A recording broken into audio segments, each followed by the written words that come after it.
Fat lamb. It is cheap, but it is plentiful. I think I'm going to need a little bit of help with this one. All right, so late video again.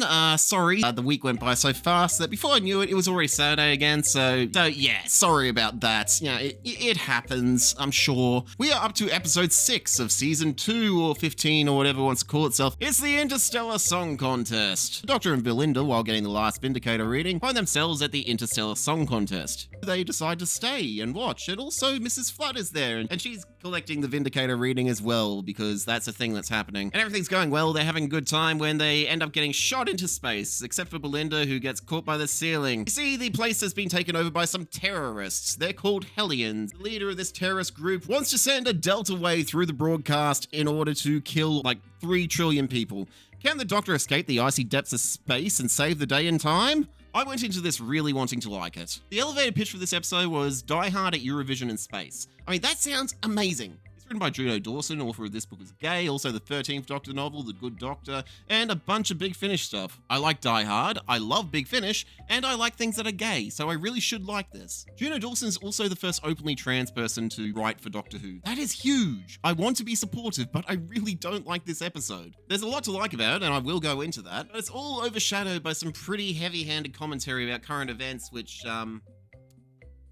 yeah, we'll get to that. Speaking of, quick trigger warning. I'm going to be talking about some pretty heavy-handed subjects, like genocide, fictional and otherwise, also discrimination, bigotry, that kind of fun stuff. So if that's not quite your cup of tea, or you're not in the right headspace for that at the moment, then I can completely understand if you want to give this one a miss. Really, it's a good thing that I took a little bit longer to like get a feel for this episode. I mean, there's actually quite a lot to like about this episode. So in order to start things off on the right foot, you know, start things off on a positive note, let's talk about the stuff that I liked. First of all, the setting, I like the concept, I like the huge arena in space, I mean, it's just brilliant. This is one of the most impressive looking episodes that we've had so far. You can definitely tell that this is where most of the Disney ducks went. The costume design, oh my god, the costume design, it is incredible. I like the variety and diversity of alien races on display. I mean, it really makes it feel like a universal event. I especially like that one of the singers appears to be from the same race as the scaly bloke from Dalek Master Plan. Nice little touch that only classic fans would recognize, and I love it. You know, I am here for it. And the Hellions, oh my god, the Hellions. I mean, the first thing that I noticed about the Hellions is their horns, and my first reaction to seeing them on screen was, wow, nice horns. I like how they come from the back of the head and sort of curve their way around the skull and just sort of end in these points that sort of like stick up a little bit. I mean, I can't think of any reason why any sort of humanoid race would evolve such a trait. I'd really like to know how they brush their hair, but it looks cool, damn it. That's the main thing. I like that the Doctor and Belinda accidentally stole a booth from this poor gay couple. It makes me wonder how often this sort of thing must happen without the Doctor even realizing it. And I really like the gay couple. I mean, they are clearly going through some relationship difficulties. I really like the arc that they go through, how they see each other in their own respective elements and gain a greater appreciation for each other. I mean, beautifully done. And I also like how they want to fuck the Doctor by the end of it. Yeah, who wouldn't? They are just a little bit contrived though. I mean, they just happen to have the skills that the Doctor just happens to need in the exact moment when he needs them. I mean, it's poor writing, but I'm going to forgive it because I like the characters. When things start to kick off, I like how the Doctor notices that the feed has changed, and then he immediately springs into action because he knows that something is up. And when him and the TARDIS get sucked into space, I like how Belinda's reaction to it is to have a panic attack because she just realized that she has no way of getting home, and she also has no idea where the hell she is or even what year it is. Very believable, and Verada just pulls it off. I'm definitely going to start watching Andor after this. I mean, I love her performance in this. I'm probably going to love her very different performance in Andor. And I also like how Susan is back. Yeah, even if it is just the Doctor on the cusp of dying and just having like hallucinations. It's very good to see her back, and honestly, I really hope that this isn't the only bit of Susan that we are going to see in this season. Russell, you tease! Right, so what else is there to like? Oh yeah, Dugadoo. I unironically love this. This is such an earworm. This is exactly my kind of humor. This song is going to be driving people crazy for years to come. Whoever came up with it is an evil genius. And I'm not even joking here. Dugadoo is canonically the best character in all of Doctor Who. Can we just spend the rest of this video talking about Dugadoo? Please? Please? Please?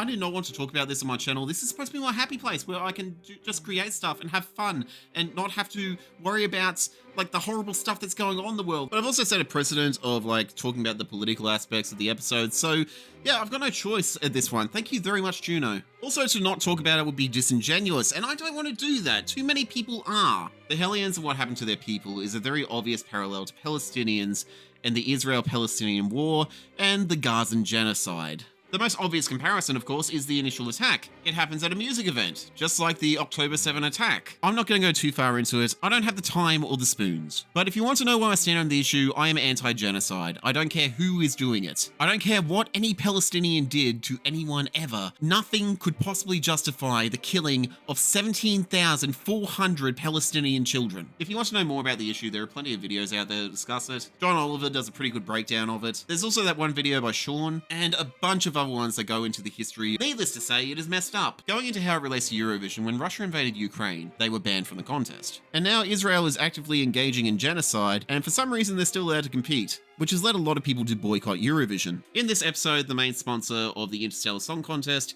is the corporation. One of their biggest selling products is poppy honey, which they got from invading Hellia. They stole all of the hell poppies and then they scorched the land so that they couldn't grow anymore, and then they killed most of the Hellions. They did all of this for poppy flavoring. They did this because they could, because most people are already a little bit iffy about the Hellions. People treat them with suspicion and contempt, much like Middle Eastern people in Western society. Particularly in Australia, we have kind of a reputation for that. One of the main characters in this episode is a singer in the competition, and she is a secret Hellion. Her horns were cut off so she could pass as something other than Hellion. Something many Palestinians find themselves having to do, not cutting off their horns, they don't have any horns, trying to pass as some other form of Middle Eastern just to avoid persecution and discrimination. One thing I do find interesting about this episode is the contrast in narratives. The Doctor and Belinda are separated for much of the runtime. The Doctor is with the gay couple and Belinda is with the Hellion singer and her agent. The Doctor gets the general narrative, that the Hellions are weird folk and they practice witchcraft and cannibalism, and they have horns that they can use to telepathically read people's minds. They had a beautiful world full of beautiful hell poppies, but now it is a barren wasteland, and it's said that the Hellions did that to themselves. But Belinda gets that, but she also gets the rebuttal from the Hellion singer. She learns the truth of the matter, that the corporation just came there and genocided her people for honey flavoring. This does a good job at showing how people form opinions about people or things based on the narratives that they're exposed to. But the Doctor is smart. He should know a bigoted narrative when he sees it, but he just takes it all at face value. One of the guys that he's with happens to be a tech guy, so he hacks into the system and lets the Doctor FaceTime with Kit. Not once does the Doctor ask him who he is, where he comes from, or why he's doing what he's doing. He treats him the same way he would Davros, or a Dalek, or a Cyberman. He's all like, "You have put ice in my heart." It's just really heavy-handed. It just doesn't sound like the Doctor.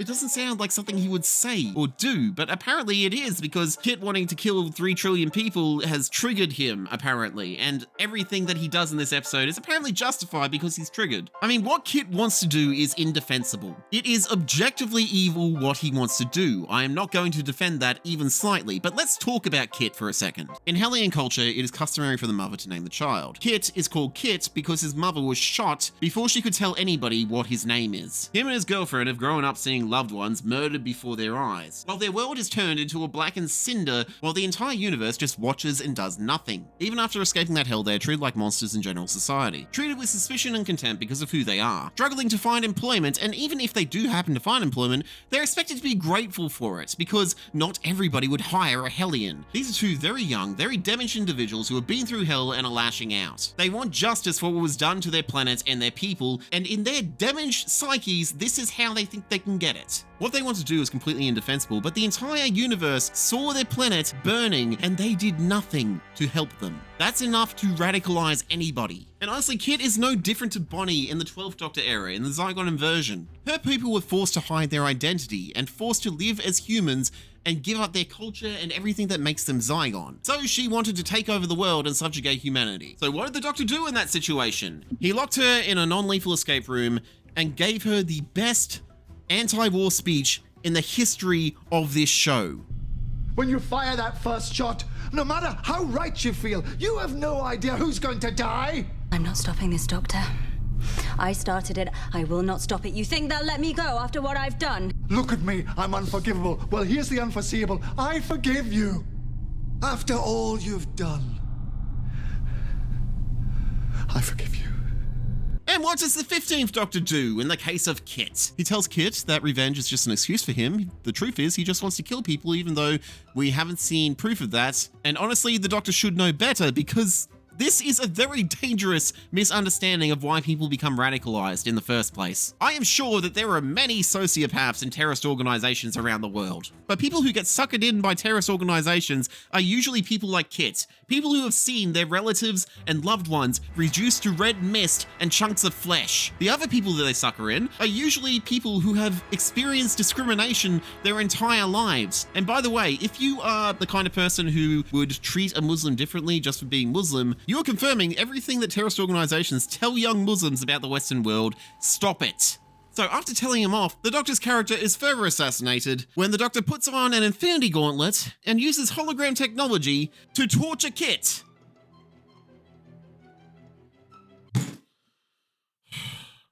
This scene kind of broke me.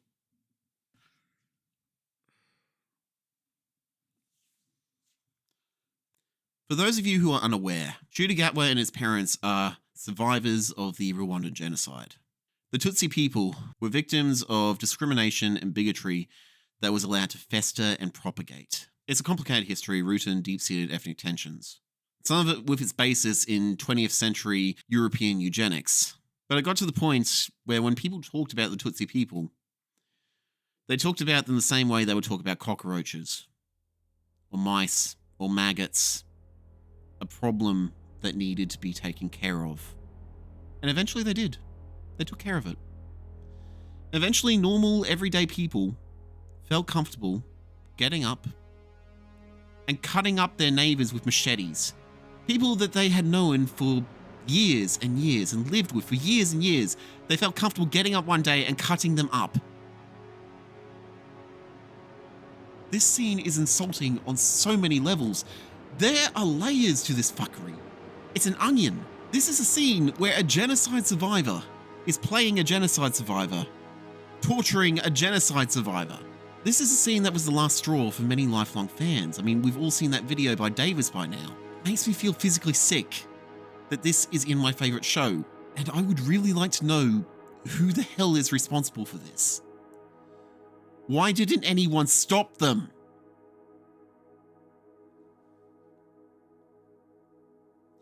And I usually like it when the Doctor goes over the edge. Like the Time Lord Victorious. The Time Lord Victorious moment that the 10th Doctor had in the Waters of Mars. That was great. I loved it. But usually there are consequences for that. Usually someone smacks him in the face. Usually somebody tells him off before he goes too far. Or sacrifices himself to put time back on track. But here, him and Belinda are joking and laughing at the end of the episode. Not even a firm tut from Belinda when she tells him that he is scary at times. But it's okay, because the Doctor was triggered, you see. He was triggered. That's why he tortured the genocide survivor. I was like, fuck this scene. But it's all okay, don't worry about it, don't overthink it. I mean, it's actually really difficult to figure out what exactly Juno Dawson was going for this episode. It sort of tries to both sides the issue, but honestly, you can't both sides a genocide. I'm not sure what they were trying to say exactly, but what I got from it was they were right to be mean to the Hellions, because sometimes they can do really bad stuff. And it's okay though, because some Hellions are good. There's some good ones.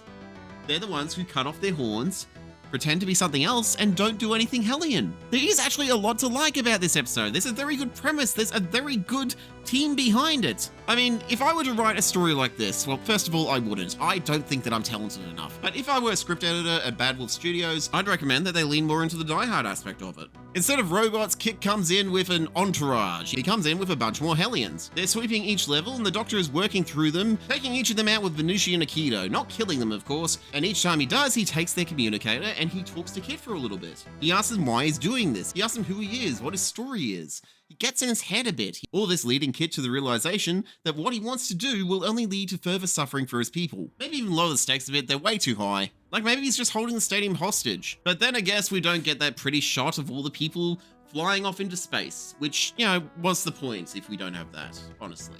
So that about covers it. Not a good episode. I did not like it. I honestly wish it did not exist, and I have never said that about an episode before. But the bits with Mrs. Flood and the Rani were cool. Oh wow, Mrs. Flood, who could she possibly be? Oh, it's the Rani! My interest level of who Mrs. Flood for this entire season has been, I don't care. I don't care. I'm tired of being led on like this. I mean, it was either going to be the Rani or Susan. I'm glad that it's the Rani. Don't forget to like, comment, and subscribe. Hit the bell. I'll see you in the next one.